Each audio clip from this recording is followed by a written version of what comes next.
మనం గత కొద్ది రోజులుగా వివాహం కానటువంటి వారు దర్శించవలసినటువంటి అమోఘమైన 9 క్షేత్రాల గురించి తెలుసుకుంటున్నాం. ఈ 9 క్షేత్రాలు కూడా తమిళనాడులోనే ఉన్నాయని ముందుగానే చెప్పుకున్నాం. తమిళనాడు రాష్ట్రంలో తిరుచిరాపల్లి జిల్లాలో తిరుచికి సుమారు 2-3 కిలోమీటర్ల దూరంలో ఉన్నటువంటి అమోఘమైనటువంటి క్షేత్రమే ఉరయూర్. ఈ ఉరయూరులో నాచియార్ కోయిల్ అనే అమ్మవారి క్షేత్రం ఒకటి ఉంది. నాచియార్ కోయిల్ ఇది మహాలక్ష్మి దేవాలయం. ఈ మహాలక్ష్మి దేవాలయం 108 దివ్యక్షేత్రాల్లో వైష్ణవులకు సంబంధించి చాలా ముఖ్యమైనటువంటి క్షేత్రం. ఈ క్షేత్రాన్ని తిరుమంగయ్య ఆళ్వారు కూడా దర్శనం చేసి ఇక్కడ ఉండేటువంటి పరమాత్మ మీద అనేకమైనటువంటి పాశురాలు కూడా చెప్పారు. ఈ క్షేత్రంలో పరమాత్మ భార్యని ఎలా చూసుకోవాలో మనకు నేర్పుతాట. అందుకనే ఈ నాచియార్ కోయిల్ చాలా విశేషమైనది అని చెప్తారు. ఈ నాచియార్ కోయిల్ ఆవిర్భవించడానికి ఒక విశేషమైనటువంటి గాథ కూడా ఉంది.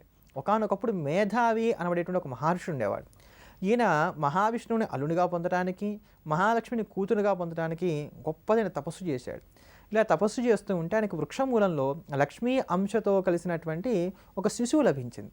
ఆ శిశువుని తీసుకొచ్చి ఆవిడికి వంజులవల్లి అని పేరు పెట్టి చక్కగా పెంచి పెద్దదాన్ని చేస్తూ వస్తున్నాడు.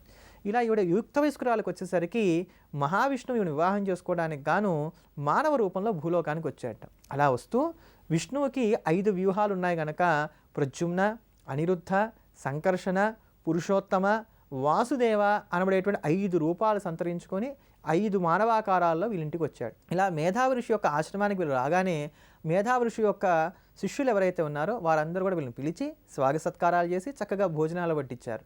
ఆ భోజనం వడ్డించేటప్పుడు వంజుల వల్లే స్వయంగా వీళ్ళందరికీ భోజనం వడ్డించింది. అందరూ చక్కగా భోజనం చేశారు, హాయిగా చేతులు కొడుక్కున్నారు. కానీ అందులో పరమపురుషుడైనటువంటి వాసుదేవుడైనటువంటి పరమాత్మ మానవాకారంలో ఉన్నటువంటి వాడు ఆ వంజుల వల్లి చేయబట్టుకున్నాడు. నాన్న నా చేయి పట్టుకున్నాడని వాడు అరిచింది. అరవగాని మేధావి ఋషి అక్కడికి వచ్చి శపించబోయాట. శపించబోయే సమయానికి ఆ మహానుభావుడు శంఖం, చక్రం, కిరీటం వంటి సమస్తమైనటువంటి అలంకారాలు ధరించి నేనేనయ్యా వచ్చింది కోరిక తెచ్చడానికి, ఎందుకు అలా అలుగుతావు అని చెప్పని ఆ వంజుల వల్లి చేయని గట్టిగా పట్టుకున్నాడట. దానికి మేధావి సంతోషపడిపోయి ఆ ఋషి, స్వామి నాకు 3 వరాలు ఇస్తానంటే నా కూతురునిచ్చి నీకు విడి చేసేస్తా అన్నట్టు. ఏమిటి ఆ వరాలు అన్నట్టు? నాకు మోక్షం కావాలి, ఇది మొదటి వరం. రెండో వరం, ఈ ఉరయూరులో వేయించేసి ఎప్పటికీ ఇక్కడే ఉండి అందరిని అనుగ్రహించాలి. మూడో వరం, ఈ ఉరయూరులో ఎవరైతే పుడతారో, ఎవరైతే కాలం చేస్తారో వారందరూ కూడా స్వర్గం కావాల్సిందే అన్నాడు. తదాస్తు అని చెప్పని పరమాత్మ అదే ప్రకారంగా ఒప్పుకున్నట్ట. ఇంకో మాట అన్నట్ట మేధావి, ఏమిటి అని, ఎప్పుడు కూడా మా అమ్మాయి ఎలా చెప్తుందో నువ్వు అలానే వినాలి, మా అమ్మాయిదే పెత్తనం కావాలి, నీ మాట నెగ్గకూడదు అన్నట్టు. సరేనన్నట్టు ఆయన.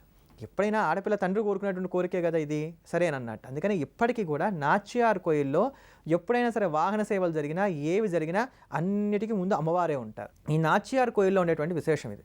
ఈ నాచియార్ కోయిల్లో గరుడ సేవకి చాలా విశేషం ఉంది. ఇక్కడ ఉండేటువంటి గరుత్మంతుడి యొక్క ఉత్సవమూర్తిని కాకుండా రాతి విగ్రహాన్ని బయటికి తీసుకొస్తారు.